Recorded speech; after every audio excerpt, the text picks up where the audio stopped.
जब सिंधु नदी के दरिया के पास उनको कुछ नदी मिले थे, तो उन्होंने उसको सिंधु घाटी सभ्यता बोल दिया। तो जैसे मैंने एक बार पहले भी एक दो बार इस अपने मंच पे बताया था, ये सिंधु घाटी की सभ्यता नहीं है ये। हाँ जी।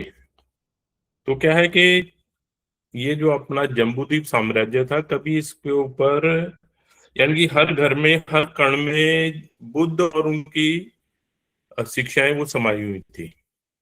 और फिर ऐसा समय आया कि जब 1700-1800 ईस्वी में जो यूरोप से लोग आए हुए थे, विद्वान आए हुए थे, अंग्रेज थे या यूरोपियन थे, अमेरिकन थे, जो भी थे, उन लोगों ने जब यहाँ बुद्ध की मूर्तियां निकाली, किसी को पता ही नहीं, किसी को नहीं पता था कि ये वो संत हैं, वो तथागत बुद्ध हैं, जिनको कभी हमारे पूर्वज जो है उनकी शिक्षाएं सीख के और विश्व गुरु बने थे।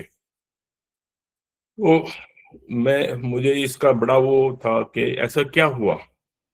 तो जब मैंने बुद्ध धर्म का इतिहास पढ़ना शुरू किया, अलग अलग किताबें और जो हिस्ट्री वगैरह जब भी जहां भी मुझे मिला, तो उसमें क्या है कि देखिए, हमारे जो विरोधी हैं उनकी एक साम दाम दंड भेद की नीति है।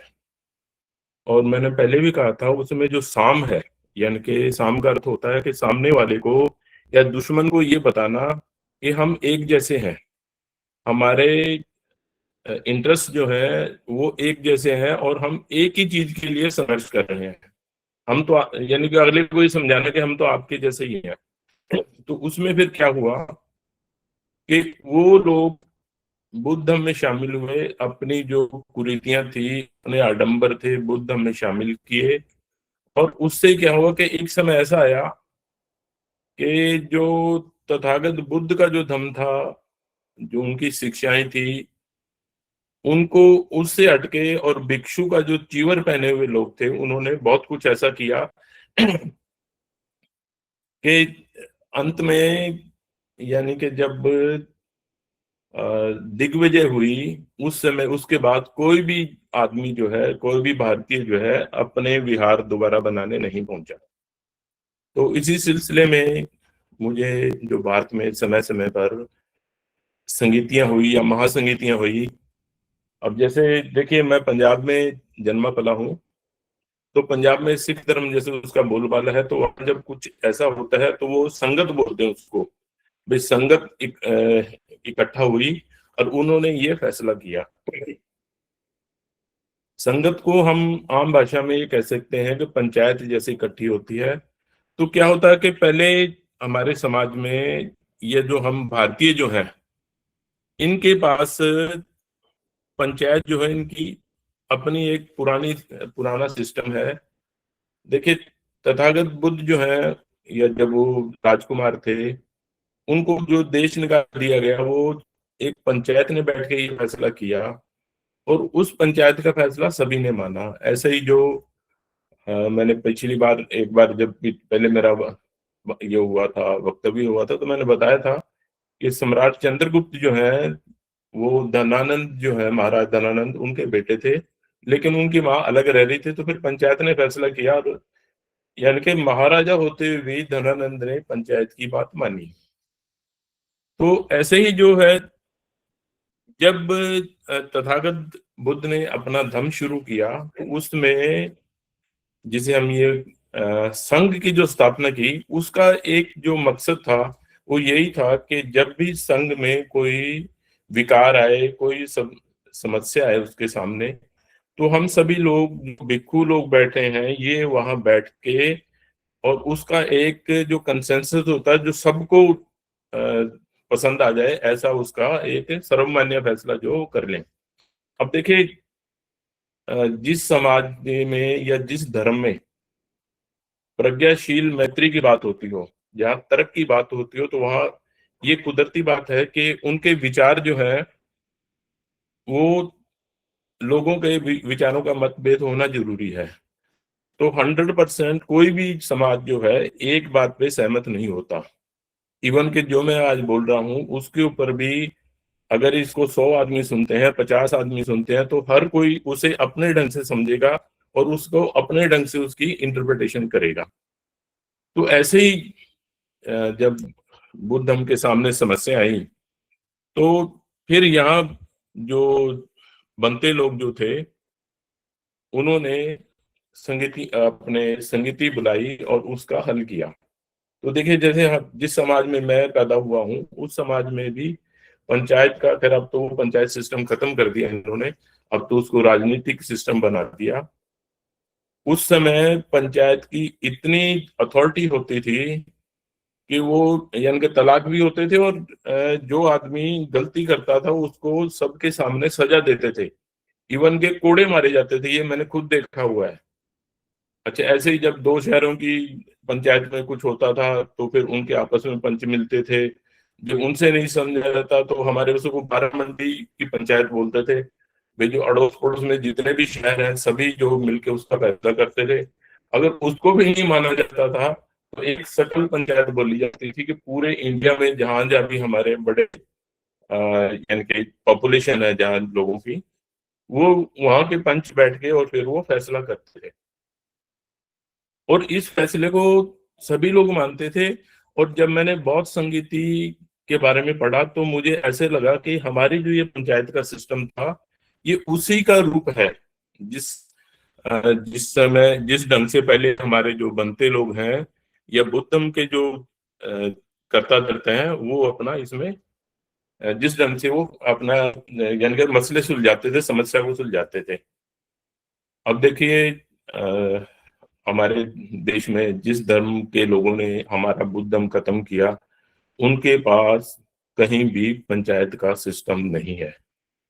उनमें बड़ा भाई है या उनका पिता है या जो राजा है, सिर्फ वही एक हुक्म देता है और बाकी सबको वो मानना होता है। लेकिन जो बुद्धम है, इसमें सभी लोगों की बात सुनी जाती है। और ये जो महासंगीतियां हुई हैं, इसमें ऐसे प्रसंग आएंगे जहां सभी की बात सुनी गई और फिर उसका निर्णय लिया गया। तो चलिए बात करते हैं पहली जो महासंगति हुई।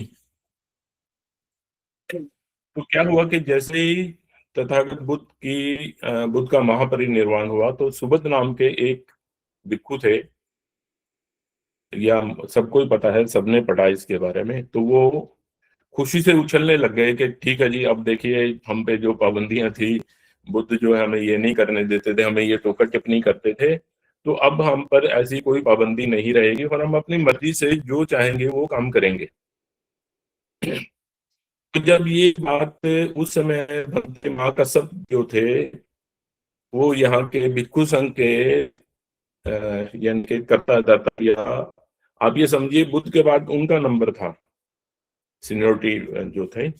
तो उनको इस बात से बड़ा एकदम वो चौकन्ना हुए कि ये तो बाढ़ आने से पहले हमें मेंट बनानी पड़ेगी, नहीं तो अगर एक आज एक एक भिक्षु बोला है, कल को और बोलेंगे, और एक समय ऐसा आएगा कि जो अनुशासन वो खत्म हो जाएगा, हर भिक्षु अपनी मर्जी से कुछ भी काम करेगा।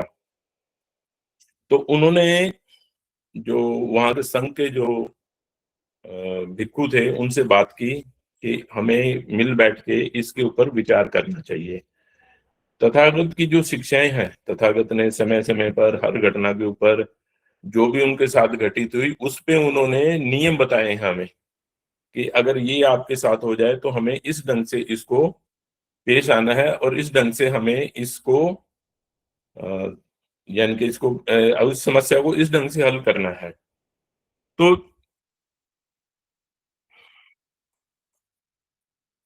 उन जब सभी संघ के जो भिक्षु थे उन्होंने कहा हाँ ये बिल्कुल सही बात है, आज एक भिक्षु बोला है, कल को और बोलेंगे। तो उन्होंने कहा कि इसके लिए हम जो है अ, एक सभी जितने भी अड़ोस पड़ोस में जहां तक भिक्षु आ सकते हो, उनको बुला के सभी जगह उनकी एक जो है संगीति की जाए, यानी महासंगीति की जाए, और इस बात का फैसला किया जाए कि इस समस्या का जो है हल किया जाए। तो उस समय अजात शत्रु जो थे, वो राजा थे। तो महाकश्यप जो बनते महाकश्यप हैं, ये उनके पास गए और उनसे बताया कि हमें ये समस्या है और आप हमें इसके लिए संगति करने के लिए समय और स्थान दें और उसका प्रबंध करें। उन्होंने उनकी बात मानी और उनसे कहा कि ठीक है, तो क्योंकि देखिए तथागत बुद्ध का जो महापरिनिर्वाण है वो वैशाख पूर्णिमा को हुआ था, और उसके 2 एक महीने बाद जो है वर्षावास शुरू हो जाता है। तो उन्होंने ये फैसला किया कि संगीति जो है अभी नहीं की जाएगी, क्योंकि उस समय आज की तरह मोबाइल और ये सभी नहीं था, और सभी पूरे इंडिया में या जहां तक भी बुद्ध धर्म का प्रचार प्रसार था, वहां तक सभी लोगों को ये मैसेज भेजना था कि भिक्खु जो है वहां पहुंचे और अपने विचार रखें। तो उसके लिए फिर ये तय हुआ कि वर्षावास के तुरंत बाद जो है ये महासंगीति करवाई जाएगी। तो ये महासंगीति जो है, यानी कि बुद्ध के तथागत बुद्ध के महापरिनिर्वाण के कुछ, यानी कि आप ये लगा लिए 5 6 महीने बाद अक्टूबर महीने में ये संगीति जो है ये करवा दी गई। और ये राजगीर में संगीति हुई, और वहां सतपणी गुफा करके एक क्षेत्र है, वहां पर जो है ये संगीति का आयोजन किया गया। वहां पर भिक्षुओं के रहने के लिए, उठने बैठने के लिए, नहाने धोने के लिए, खाने पीने के लिए हर चीज का प्रबंध किया गया। तो अब जो महाकश्यप थे, बनते महाकश्यप थे, उनकी इतनी इज्जत इसलिए थी क्योंकि बुद्ध ने अपना जो चीवर था वो उनको दिया था। तो सभी लोग उनका बहुत आदर करते थे। वो समझ देखिए, अब कोई भी घर में बड़ा हो या राजा हो सपोज, और वो अ, अपनी पोशाक उतार के किसी मंत्री को दे, तो कुदरती बात है कि वो उसका मान सम्मान बहुत ज्यादा बढ़ जाता है। तो उस संगीति में जो बनते उपाली थे, उनकी ड्यूटी लगाई गई, उनको ये काम सौंपा गया कि आप जो है भिक्षुओं के जो नियम है उनको संकलित करें। और बनते आनंद जो है, उनकी ये ड्यूटी लगाई गई कि आप जो तथागत बुद्ध की बाकी शिक्षाएं हैं उनका संकलन करें। अब यहाँ पर जो मैं समझता हूँ कि जो ये दूसरे जो लेखक हैं और धर्म वाले जो हैं, वो बुद्धम पे लिखते हैं, तो वो क्या लिखते हैं, संकलन का अर्थ ये है कि ये लिखा नहीं गया था, ये तो जबानी जबानी हुआ था। लेकिन हमारा इतिहास ये बताता है, और हमें इस बात को मान के चलना पड़ेगा कि हमारे जो पूर्वज थे वो आज से 3 हजार 4 हजार साल पहले, यानी कि ईसा पूर्व, यानी कि अब से 5 हजार पहले से ही उन्होंने लिपि बनाना शुरू कर दिया था। तो जब वो लिपि बनी है, उन जो जिन्हें हम सिंधु घाटी बोलते हैं, वो लोग जम्बू द्वीप सभ्यता जो हमारी थी, उसमें जो मोहर मिली है उनके ऊपर पूरा पूरा वाक्य लिखा हुआ है। तो इसका अर्थ ये है, और वो जितने भी विद्वान जिन्होंने वो सील निकाली, उसका जब पड़ताल की गई तो वो कहते हैं ये जी 1500 ईसा पूर्व की है। अगर वो 1500 ईसा पूर्व हम वहां लिख पाते थे, तो ऐसा कोई कारण नहीं है कि हम जो है तथागत बुद्ध की जो शिक्षाएं हैं उनको लिखने में हम असमर्थ हों। तो संकलन, देखिए अब अगर हम त्रिपिटक की बात करें, तो उसके मैं समझता हूँ उसकी जो किताबें हैं, मैंने तकरीबन 10वीं 11वीं में मंगाई थी वो, पटना यूनिवर्सिटी ने वो छापी थी। वो मूल है उसका हिंदी नहीं थी, उन्होंने लिखा देवनागरी में छपी है, मुझे लगा कि ये हिंदी में है, तो उन्होंने भेज दिया। और मैं समझता हूँ कि मैं मेरे को ये अभी वो जो किताबें आई वो मुझे साइकिल पे रख के लानी पड़ी थी। अब कोई बंदा ये कहे कि ये सारी उन्होंने जो है वहां अपने दिमाग में रख ली हो, तो ऐसा देखिए पॉसिबल नहीं है। तो ये जो संकलन किया गया, इसका अर्थ ये है कि ये लिखे गई थी उस समय पर। तो जब ये उन्होंने क्योंकि देखिए उनके पास 4 5 6 महीने का टाइम था उनके पास, दोनों बनते के पास, तो उन्होंने इस समय में जो खास खास बातें थी वो उन्होंने नोट कर ली। और जब संगीति शुरू हुई, तो सबसे पहले जैसे हम आज भी हम करते हैं, सबसे पहले बुद्ध वंदना, त्रिशरण पंचशील आदि का पाठ हुआ। उसके बाद बनते माँ का सपने जो है बताया कि हमारा जो ये संगीति का ये प्रोसीजर होगा कि इस तरह से हम अपने वो जो विचार है, मुद्दे हम रखेंगे और पूरी संगति के सामने जो है इसको जो है रखा जाएगा। और हर बार हर विषय पर 3 बार हम जब सारी संगति हाँ कर देगी, जैसे आज भी लोकसभा राज्यसभा में होता है कि जैसे वो कोई बिल पास होता है तो वो स्पीकर जो है 3 बार पूछता है, हाँ जी मंजूर है, मंजूर है, मंजूर है। वैसे ये उसको जो है हम मंजूर करेंगे। तो उन्होंने कहा ठीक है जी। तो अब क्योंकि उसमें हजारों भिक्षु आए थे, तो अब हजारों की राय लेना ये पॉसिबल नहीं था, तो उन्होंने कहा कि इसमें से लगभग 500 भिक्षु जो है, जो खास खास विशेष तौर पे जो जिनको पढ़ा लिखा समझा जाता था या जिनको ज्ञानी समझा जाता था, उनको जो है उस संगति में शामिल किया गया। अब जब ये सिस्टम शुरू हुआ तो जैसे ही बनते माकसप ने बनते उपाली का और बनते आनंद का नाम लिया, तो उस संगति में यानी आप ये अपना एक स्टैंडर्ड देखिए अपने धर्म का, अपने लोगों का। जैसे ही देखिए बनते आनंद, अगर मैं सही कह रहा हूं तो उनके तथागत बुद्ध के चचेरे भाई या उनके परिवार के वो सदस्य थे। लेकिन जैसे ही वो उनका नाम लिया गया तो कुछ लोग उठ खड़े हुए कि बनते आनंद जो है इनके ऊपर 4 दोष हैं। इनके ऊपर क्योंकि 4 दोष हैं तो इनको जो है इस सभा में बोलने नहीं दिया जाना चाहिए, या इनको इतना इंपॉर्टेंट काम जो है वो नहीं सौंपा जाना चाहिए। अब बनते जो आनंद थे उन पे 4 जो है वो दोष क्या लगे। सबसे पहले दोष ये लगा उनका कि बनते आनंद ने एक बार तथागत बुद्ध का चीवर सिल रहे थे वो, तो उस चीवर को अपने पैर से नीचे दबा लिया था। और दूसरा उनपे ये लगा कि जब तथागत बुद्ध का महापरिनिर्वाण हुआ तो वो जो है अपने आप को रोक नहीं पाए और वो रोने लग गए थे। तीसरा उनपे आरोप ये लगा कि माता महाप्रजापति गौतमी के साथ मिलके उन्होंने स्त्रियों का भिक्षु संघ में शामिल होने का यानी कि रास्ता खोला। अगर वो शामिल नहीं होते तो हो सकता है तथागत बुद्ध जो है जो स्त्री भिक्षु संघ है वो नहीं बनाते। और चौथा उन पे आरोप ये लगा कि जब तथागत बुद्ध का महापरिनिर्वाण हुआ तो उन्होंने बाकी भिक्षुओं से पहले स्त्रियां जो थी या भिक्षुणियां जो थी उनको तथागत की देह को देखने का या उनको दर्शन का उन्होंने अवसर दिया। अब ये 4 उन पे आरोप लगे।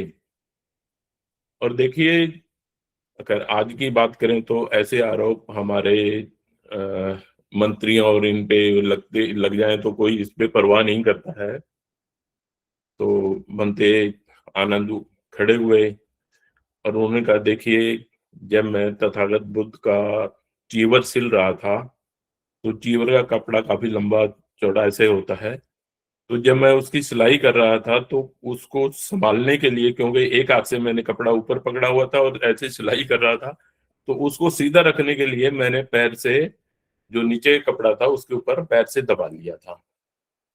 तो इसमें मेरा कोई तथागत बुद्ध के प्रति अनादर करने का मेरा कोई विचार नहीं था।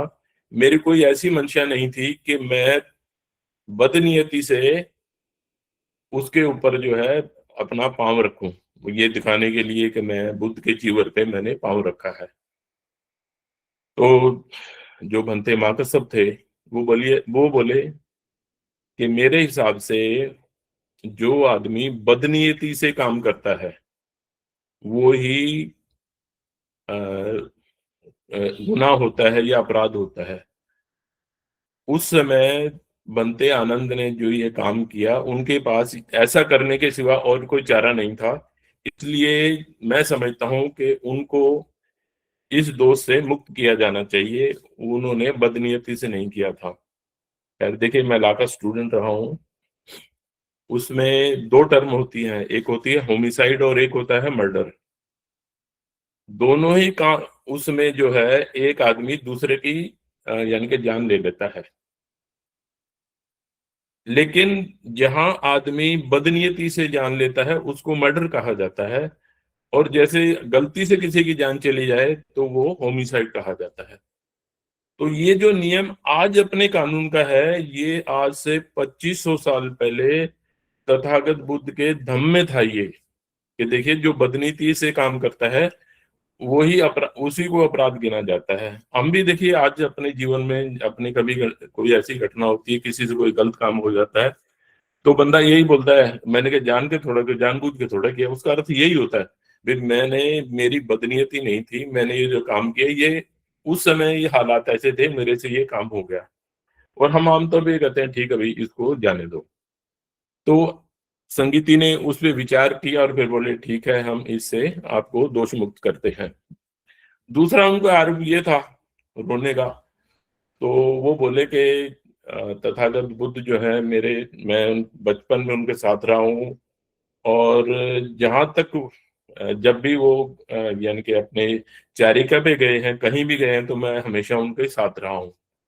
तो जब तथागत ने ये कहा कि मैं अब और ज्यादा दिन नहीं रहूंगा, तो मुझे इस बात का इतना दुख हुआ कि जो मैं इतने सालों से जो मेरे साथ थे, मेरे ऊपर अपनी छाया बना के रखे हुए थे, अगर कल को वो नहीं रहेंगे तो हम कैसे इस संघ को संभाल पाएंगे, कैसे जिंदा रह पाएंगे। तो ये एक मोमेंट्री यानी क्षणिक वो था, आवेग था जिसमें मैं रोने लग गया। तो बनते माँ का सबने फिर उनकी बात का समर्थन किया, और सभी लोगों ने कहा कि हाँ ठीक है चलिए, आपसे ऐसा हुआ है हम इसको इसको भी माफ करते हैं। तीसरा उनसे उन पे जो लगा कि उन्होंने माता महाप्रजापति गौतमी के साथ मिलके स्त्रियों को जो है भिक्षु संघ में शामिल करवाया, ये अलग से उनका भिक्षुणी संघ बनाया। तो आनंद बोले कि देखिए स्त्री जो होती है माँ भी होती है, बहन भी होती है, बेटी भी होती है, पत्नी भी होती है, और हर रूप में वो आदमी के साथ जो है कंधे से कंधा मिला के चलती है। अगर वो गृहस्थी को संभालती है और कामों में साथ देती है, माँ बन के आपको प्यार प्रेम देती है, आपका पालन पोषण करती है, तो उनको लिए भी संघ में शामिल होना या उनको बराबर का दर्जा देना या उनको धर्म प्रचारक बनाना, ये कोई गलत काम नहीं था। तो इसमें मैंने जो है जो मेरे विचार थे अपने, मैंने तथागत बुद्ध के सामने रखे, उन्होंने मेरी बात मान ली। तो इस पर भी उनको जो है यानी कि बरी कर दिया गया। अब चौथा आरोप ये था कि उन्होंने तथागत बुद्ध के जो पार्थिव शरीर था उसको जो है बाकी भिक्षुओं से या और लोगों को देखने से पहले स्त्री जो थी या भिक्षुणियां वहां जो थी उनको देखने की अनुमति दे दी। तो अब कुछ जो भिक्षु थे उनको ऐसा लगा कि ये उनके साथ एक यानी कि राजस्थानी भाषा में दो बांती बोलते हैं उसको, ये उनके साथ वो हुआ है, भेदभाव हुआ है। क्योंकि यहाँ तक कि अपने जो भिक्षु संघ है, जो यानी कि मेल भिक्षु संघ है, जो यानी कि नर भिक्षु संघ है, जो उनका जो है स्त्री भिक्षु संघ के ऊपर एक तरह से अथॉरिटी होती है। तो उनको ये लगा, और उस समय की बात है ये, आज से 2500 साल पहले की, कि ये जो स्त्रियों को पहले देखने दिया तो हम लोगों की इसमें बेइज्जती है या हम लोगों को कमतर समझा गया। तो जो उत्तर उन्होंने बनते आनंद ने दिया वो वाकई नोट करने वाला। वो बोले कि जब बालक पैदा होता है, नर हो या मादा हो, उसको सबसे पहले दाई देखती है।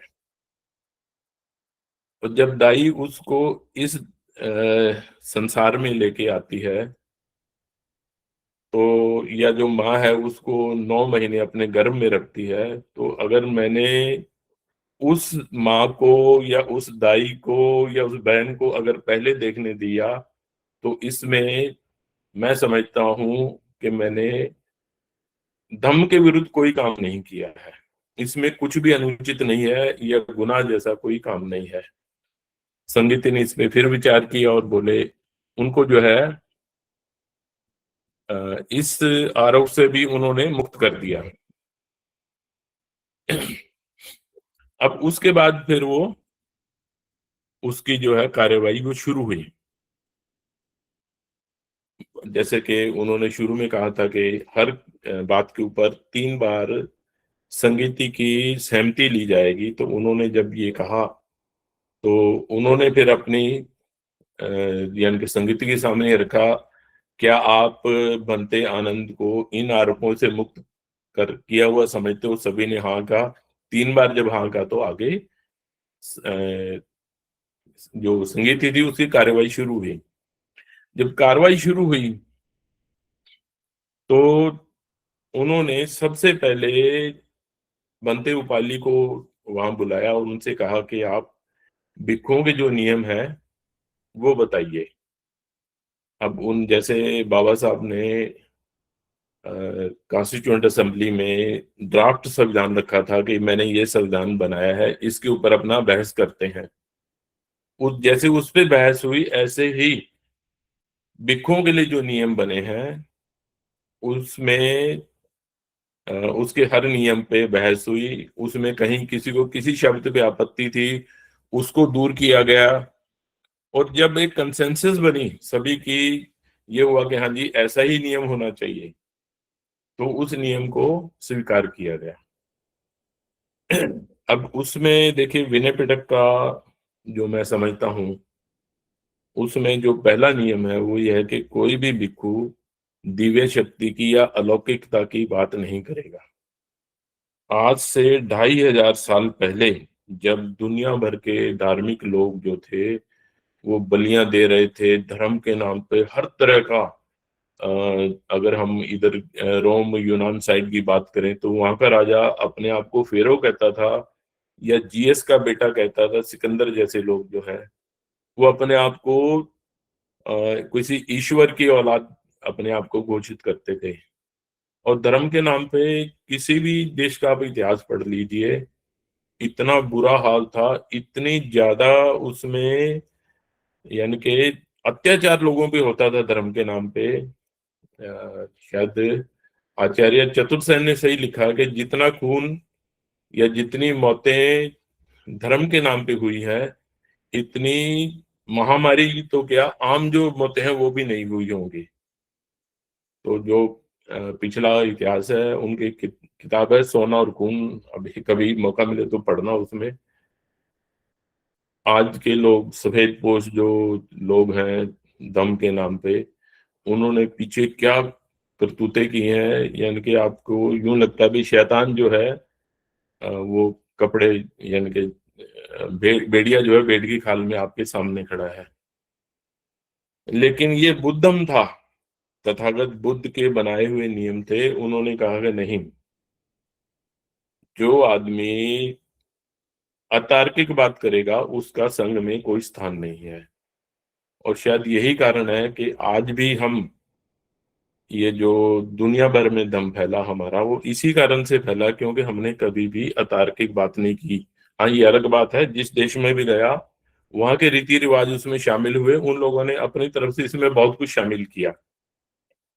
तो जब विनय पिटक फाइनल हो गया तब बनते आनंद जो है उन्होंने जो हमारे शास्त्र हैं तथागत बुद्ध की जो बाकी और जो घटनाएं थी उनके जीवन के साथ, उसमें उन्होंने कब क्या कहा, क्या उन्होंने शिक्षा दी, उसको एक एक करके बताया।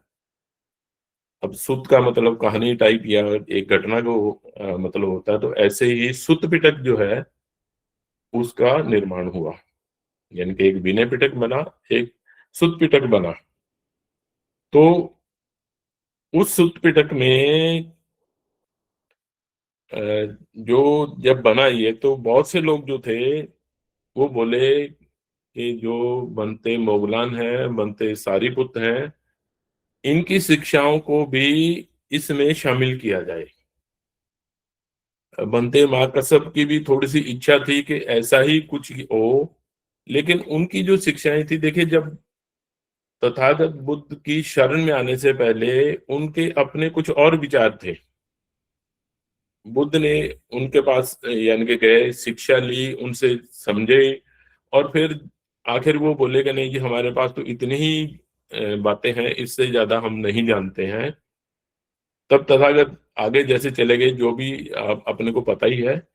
तो उनकी वो जो शिक्षाएं थी वो यानी कि आप ये मानिए कि तथागत बुद्ध ने यानी कि करीबन आप ये समझिए रिजेक्ट कर दी, या उनको इस योग्य नहीं समझा कि वो उनको आगे बढ़ाते। लेकिन ये दोनों ही बनते जो हैं बहुत विद्वान थे, बहुत अच्छी बातें करते थे। तो फिर भी भिक्षु संघ ने कहा कि इनकी बातें जो है ये एक अलग से दर्शन, जो सिर्फ दर्शन के तौर पे यानी कि जो फिलॉसफी के तौर पे जो है बुद्ध की फिलॉसफी है, उसके साथ इनको मिला के एक तीसरा पिटक जो है, अभिधम पिटक जो है, उस नाम से बना दिया जाए। लेकिन संगीति में जो उनकी जो आम राय थी वो ये थी कि इसमें सिर्फ तथागत बुद्ध की शिक्षाएं जो है सिर्फ उन्हीं को शामिल किया जाएगा। हम दर्शन शास्त्र की जो किताबें, जो शिक्षाएं, ऐसी बातें हैं, उनको हम अलग से नहीं रखना चाहते। बुद्ध का धर्म सीधा साधा है, इसको सीधा साधा ही रहने दिया जाए। जब ये सभी सर्वमान्य हो गया, और अभिधम पिटक, उस समय सिर्फ दो ही पिटक जो है उन वो बने, और जिसे हम आज अभिधम पिटक पिटक के नाम से जानते हैं, इसको उस संगीति ने मंजूरी नहीं दी। ये जो पूरी संगीति थी ये 7 महीने चली। अब उस समय, अब ये देखिए कि जो बनते उपाली ने बोला, जो बनते आनंद ने बोला, उनको लिखा गया, और ये 7 महीने में ये सब काम पूरा हुआ। अब ये अफसोस की बात है, मुझे बहुत दुख होता है। वो पंजाबी में कहते हैं कि रोही दे फुल्लां दी कौन करे राखी वेड़िया। भी हमारे वो जो उस समय जो लिखे गए थे, ताड़पत्र भी लिखे गए हों, कपड़े भी लिखे गए हों, वो हम हमें आज नहीं मिले हैं। अगर वो मिल जाते हैं, कल को मिल जाए कहीं पर, तो हम जो बुद्ध की असली शिक्षाएं हैं उनको हम जान पाएंगे। अब क्योंकि जब यहाँ से धम्म का नाश हो गया है, बुद्ध धम्म को यहाँ से उजाड़ दिया गया, उसके बाद हो सकता है किसी के हाथ लगे हो, उन्होंने जला दिया हो, कुछ कर दिया हो, खत्म कर दिया हो। तो ये एक वो अलग यानी कि है किस्सा है। तो चलिए, मैं समझता हूँ 7 महीने जब ये चला, तो तब तक शायद बुद्ध पूर्णिमा के आसपास जो है इन दो पिटकों को फाइनल किया गया। अब देखिए, क्योंकि मैंने कहा कि बुद्ध का जो दम है ये लिबर्टी, इक्वलिटी, फ्रेटर्निटी, यानी कि आम भाषा में कहें तो आजादी, बराबरी और भाईचारे की बात करता है। तो इसमें जब भाईचारे की बात होगी तो सोचने की, बोलने की आजादी होगी। और जब आपको सोचने की आजादी होगी, आपको आस्था में नहीं, या श्रद्धा जो है, ओके नहीं, ये आपने तो ऐसा ही बोलोगे तो ये आपको ये फल मिल जाएगा, ऐसा बोलोगे तो नहीं मिलेगा। तो जब ऐसा नहीं था तो ये कुदरती बात है कि हमें मतभेद होंगे ही। इस संगीति में क्या हुआ कि कुछ जो भिक्खु थे, जो ये समझते थे हम बहुत ज्यादा पढ़े लिखे हैं, या हमें दूसरों से ज्यादा अच्छा ज्ञान है, या कुछ ऐसे लोग थे जो ये समझते थे कि मेरा बाप जो पहले बहुत पैसे वाला आदमी था, या मैं बहुत ऊंचे कुल का आदमी था। जात पात उस समय नहीं थी, वर्ण व्यवस्था, जात पात कुछ भी नहीं था। लेकिन देखिए, जैसे बुद्ध जो है, उनको अपने शाक्य होने पे बहुत गर्व था। तो जैसे कोई भिक्खु उनसे पूछने गए कि लोग हमें अब हमारा कुल पूछते हैं क्योंकि हमने अपने माँ बाप को तो छोड़ दिया। तो बुद्ध बोले, आप उनसे ये बोलो कि आप शाक्य पुत्र हो।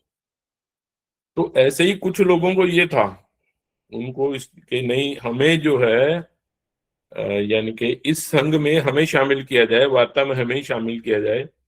जब उनकी नहीं बात मानी गई तो उन्होंने अपना एक अलग से महासंघ बना लिया, और अपने आप को महासंघी कहने लगे। तो ये थोड़ा सा उस समय जो हुआ, ये यानी कि उस संगति में जो धम्म में एक यानी कि फूट थोड़ी सी वो पैदा हुई। उसके बाद यानी कि लगभग 110 साल के बाद दूसरी संगति हुई।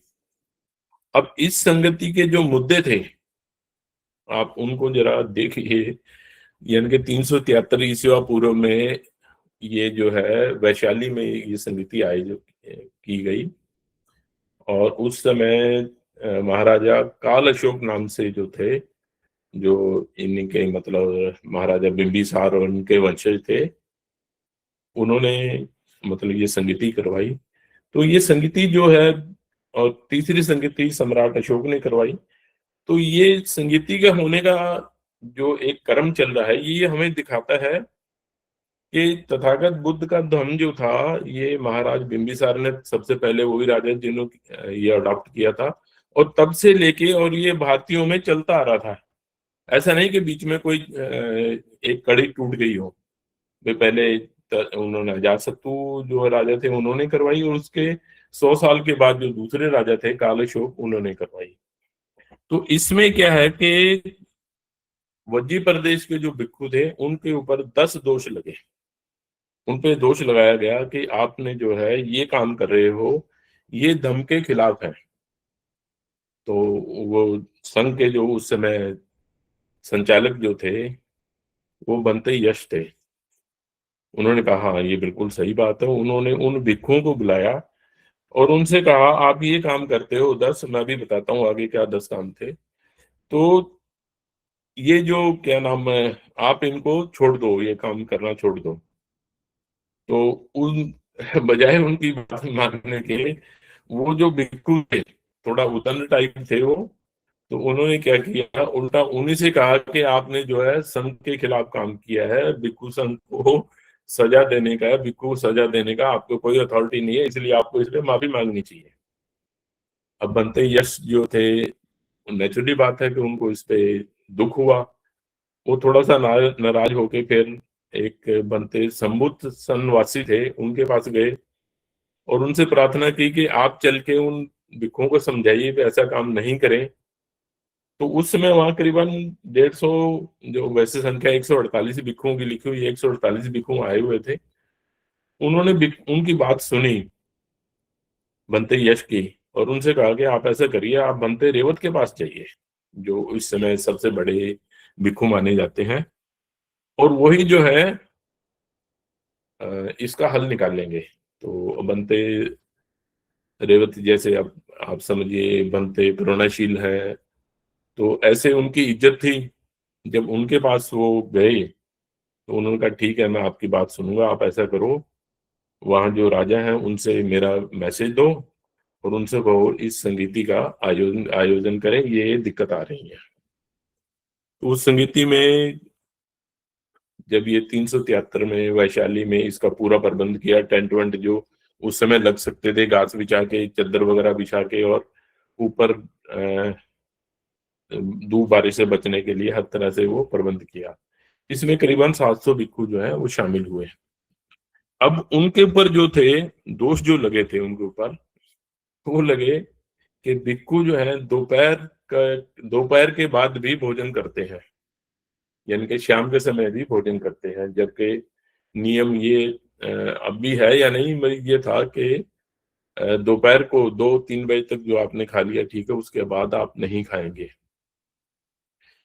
एक आरोप ये लगा कि नमक जो है उसको उस समय खाना माना जाता था, क्योंकि बहुत से भिक्षु जब रोटी मिलती थी, अगर जैसे अब भी हमारे गांव में बहुत से ऐसे गरीब आदमी हैं कि अगर रोटी मिल जाए तो वो नमक के साथ खा लेते हैं। तो ये तथागत बुद्ध का ये आदेश था कि आप कुछ भी भोजन हो उसको बचा के नहीं रखेंगे, यानी कि कल के लिए नहीं रखेंगे, उसको जो बाकी भिक्षु हैं या और लोग हैं उनमें बांट देंगे।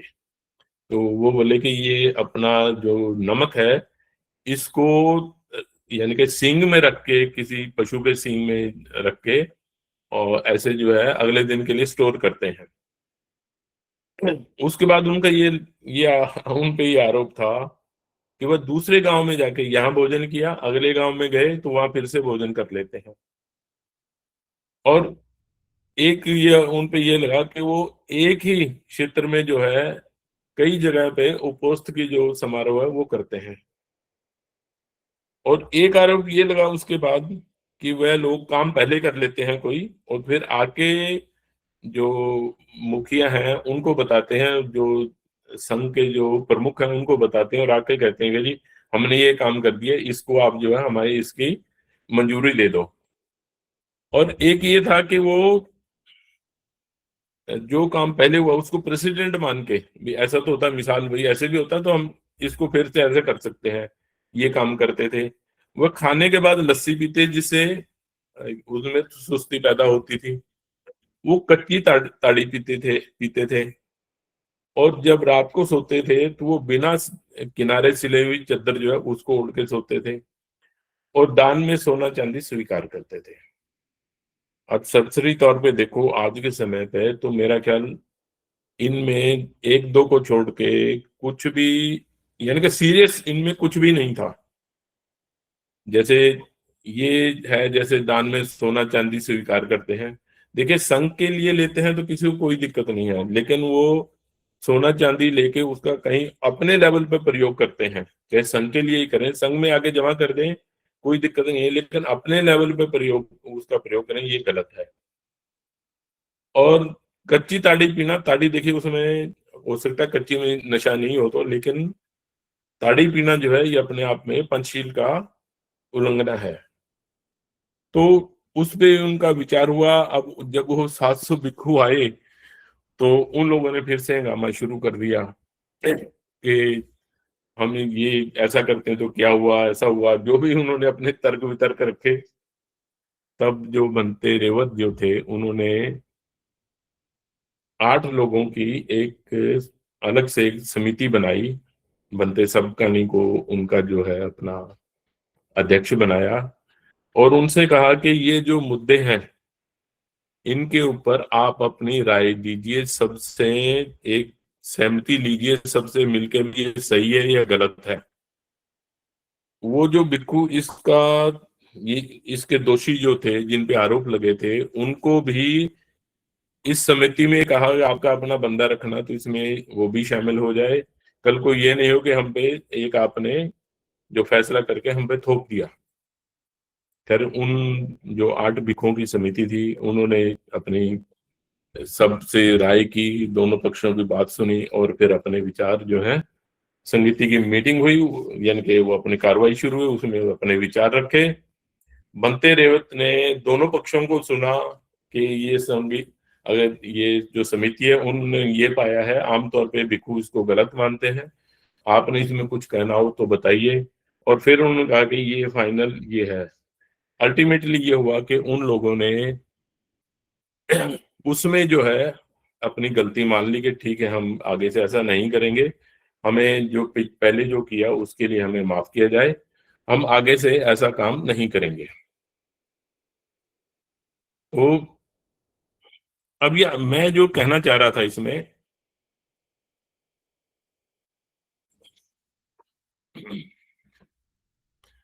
बहुत से जो ब्राह्मणिक वो हैं, जिनको जो अब जिनको के विद्वान कहा जाता है, जैसे डॉक्टर राधा कृष्णन है, ये अपना क्या है कि विवेकानंद है, ऐसे लोग जो हैं। अब डॉक्टर जो राधा कृष्णन है, उस बंदे ने कहा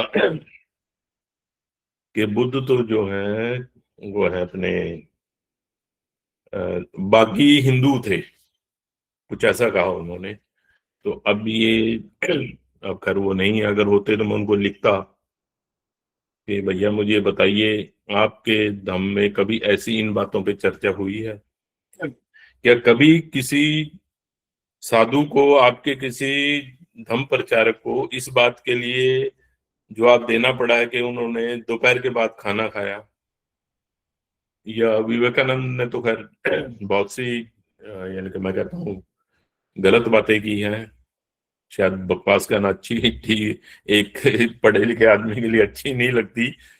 उस बंदे ने कहा कि ब्राह्मणवाद जो है ये शरीर है और बुद्ध उसकी आत्मा है। अगर बुद्ध हम उसकी आत्मा है तो ये जो इसमें जो हो रहा है, आदमी को आदमी नहीं समझा जाता। क्या बुद्ध की जो शिक्षाएं वो आपकी वो जो आत्मा है वो आपसे कहती है। तो उसके बाद जो है तीसरी संगीति हुई। तीसरी संगीति, चलिए मैं एक बार शुरू करता हूँ, काफी अच्छी वैसे इसमें है। तो सबसे पहला तो क्या है कि सम्राट अशोक के बारे में यह प्रचार किया जाता है कि पहले वो ब्राह्मण धर्म को मानते थे। हर किताब, यहाँ तक कि मुझे जो दुख होता है इस बात का कि हमारे बौद्ध लेखक जो है वो भी उन लोगों की बात मान के ये बात मानने बैठे हैं कि हाँ जी, सम्राट अशोक पहले ब्राह्मण धर्म को मानते थे, कलिंग युद्ध से होने के बाद उन्होंने बुद्ध धर्म अपनाया। लेकिन जो उनकी पत्नी है माता महादेवी और दूसरी पत्नी है माता असंधमिता, ये दोनों ही उस परिवार से थे जिन्होंने तथागत बुद्ध से जो है दीक्षा ली थी। और सम्राट अशोक का पूरा परिवार जो है ये महाराजा बिंबिसार से लेकर उन तक जो है पूरा, कहीं भी कड़ी नहीं टूटी, हर कोई बुद्ध धर्म को ही मानता था। सम्राट अशोक ने सिर्फ जो आ, ये किया कि अ, उस समय सिर्फ जो है कलिंग युद्ध के बाद सिर्फ ये किया कि मैं जो हूं इस पे क्या नाम है, आज के बाद तथागत बुद्ध की उससे ढंग से मैं ये काम करूंगा, मैं उनका जो दम है उसके नीतियों के अनुसार काम करूंगा। तो खैर उन्होंने तीसरी संगीति बुलाई। उसमें पहला मुद्दा ये था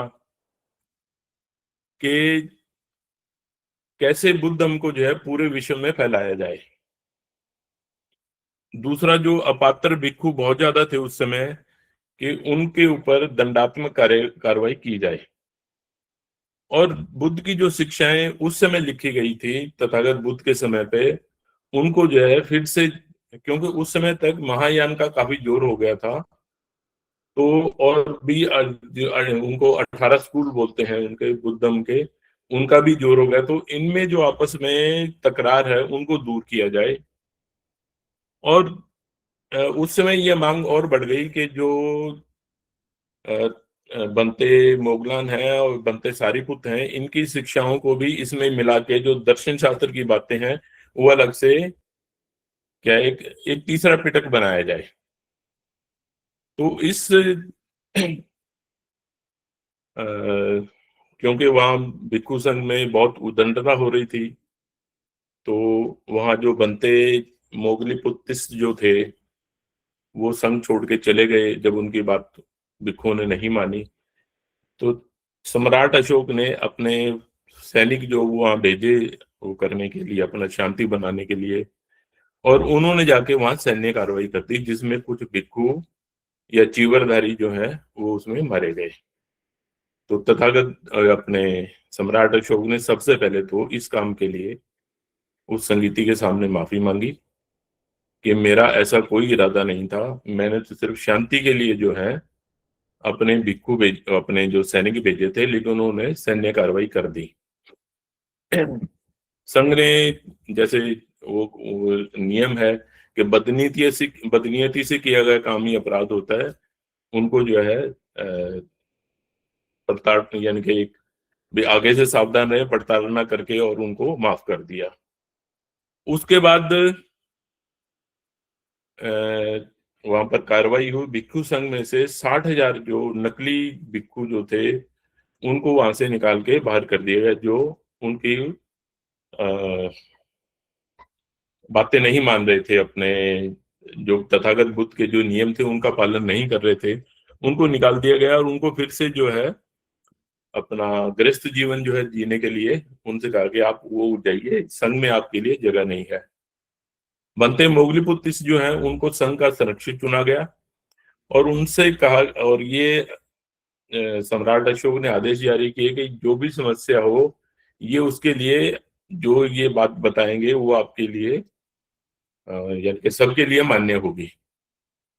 और उनसे फिर जो है ये कहा गया कि आप अपने दम का वो क्या नाम है, हमें प्रज्ञाशील मैत्री जो तथागत बुद्ध की जो है उनके बारे में आप जो है हमें ज्ञान दें। उन्होंने उसका अर्थ समझाया और फिर दोबारा से 1,000 भिक्षुओं का चयन किया गया और उन्होंने इन तीनों पिटकों को फिर से जो है तथागत बुद्ध की जो असली जो उनकी शिक्षा है उसके आधार पे उन्होंने लिखा। ये 9 महीने में ये काम पूरा हुआ। इस बीच जो डेरे, 18 जो अलग अलग डेरे बने हुए थे, और ये पहली बार हुआ जब आ, क्या नाम, जो महायान के जो बौद्धिस्तव का जो सिद्धांत था, उनका 10 पारमिताओं का सिद्धांत था, और कुछ हद तक अलौकिकता के जो जिसको के अदरवाइज मना किया गया था, कुछ उसका भी अंश जो है वो बुद्ध में शामिल हुआ। और इसका फिर ये नतीजा ये हुआ कि जहां पहले तथागत बुद्ध ने कहा कि एक साइड में एक ही भिक्खु जाएगा, उसके बाद जो सुत्त पिटक में ऐसे बहुत से सुत्त शामिल किए गए, जिसमें बुद्ध जो है 500 भिक्षुओं के टोले के साथ चल रहे हैं। और क्योंकि इन बिटवीन जो क्या हुआ कि जो विदेशी लोग जो थे, वैदिक जो लोग थे, वो क्योंकि सेल्यूकस द्वारा दहेज में उनका प्रांत बात को दे दिया गया, सम्राट चंद्रगुप्त को दे दिया गया था, तो वो बलि बहुत ज्यादा करने लगे, तो उन्होंने उसके ऊपर पाबंदी लगाई। अब उससे पाबंदी लगाने से दुश्मनी पैदा हो गई, जो एक मतभेद ही नहीं, दुश्मनी का सा एक माहौल पैदा हो गया। अब देखिए, सम्राट अशोक जो है बहुत ही तार्किक व्यक्ति थे। उन्हें संकिसा नाम का एक विहार था, जिसके बारे में ये कहानी बनाई गई थी कि बुद्ध जो है वहां स्वर्ग से या सीढ़ियां लगा के यहाँ उतरे थे, यहाँ सीढ़ियां लगा के स्वर्ग में चढ़े थे। और जब बुद्ध अपना स्वर्ग में चले गए, तो वो सीढ़ियां जो है जमीन में चली गई। उन्होंने वह जगह ही खुदवा दी कि यहाँ पर देखिए एक सीढ़ी नहीं है, इस तरह की बातें मत बनाइए। लेकिन जब ये इस तरह के लोग इसमें शामिल हुए, महायान वाले लोग शामिल हुए, या दूसरे इस तरह के मत वाले लोग शामिल हुए, उसके बाद बुद्ध की वो ध्यान मगन। और देखिए, मैं ये नहीं कहता कि मैं बहुत बड़ा विद्वान हूँ, लेकिन मैं जहां भी पढ़ता हूँ, मैं कोशिश ये करता हूँ कि कहीं मुझे बुद्ध ऐसी जगह मिले, कोई ऐसा सूत्र मिले जिसमें ये हो कि बुद्ध जो है ध्यान मगन बैठे थे, ऐसे चौकड़ी मार के आंखें बंद करके, और फिर लोग गए तो उन्होंने आंखें खोली, हाँ जी बताइए किस लिए आए हो। मुझे कहीं भी ऐसा सूत्र नहीं मिला। फिर वो बुद्ध की जितनी भी मूर्तियां बनी, वो सभी आंखें बंद करके और ऐसे चौकड़ी मार के हाथ पे हाथ धर के, या वो अभेदान और इस तरह की मूर्तियां बनने लगी। उसके बाद क्या है कि सभी अ, धम्म प्रचार के लिए बहुत से जो धम्म महामात्र नियुक्त किए गए, स्त्रियों के लिए अलग से महामात्र नियुक्त किए गए, और बहुत से जो बनते थे उनको जो है विदेशों में भेजा गया। माता संघमिता और बनते महेंद्र जो थे, ये श्रीलंका या तंबापानी गए। तो ये अ, जो तीसरी जो थी संगति, इसके बाद से बुद्धम जो था, क्योंकि देखिए अपने सम्राट अशोक ने अपने जो लघु शिलालेख उसमें पहले ही लिखवाया था कि मैं गद्दी में बैठने से पहले 4 साल जो है मैं संघ की सेवा में रहा हूँ। उसके बाद संघ बहुत तरक्की किया। तो जब उन्होंने धम्म को बिल्कुल ही ये कर लिया कि मेरा राज्य धम्म के नियम पे चलेगा, प्रज्ञाशील मैत्री के नियम पे चलेगा, तो फिर नेचुरली बात है कि फिर तो, और फिर उसके बाद तब से लेके और अगले 1000 साल तक ये जो बुद्ध की शिक्षाएं जो है, ये हमारे रगों में यानी कि खून के साथ दौड़ने लगे। उसके बाद चाहे नानक पैदा हुए हो, कबीर पैदा हो, बुल्ले शाह पैदा हो, उन्होंने जो भी कहा, उन्होंने वही कहा जो तथागत बुद्ध ने कहा था। तो आज की मैं वक्तव्य यही अपनी वाणी को विराम देता हूँ।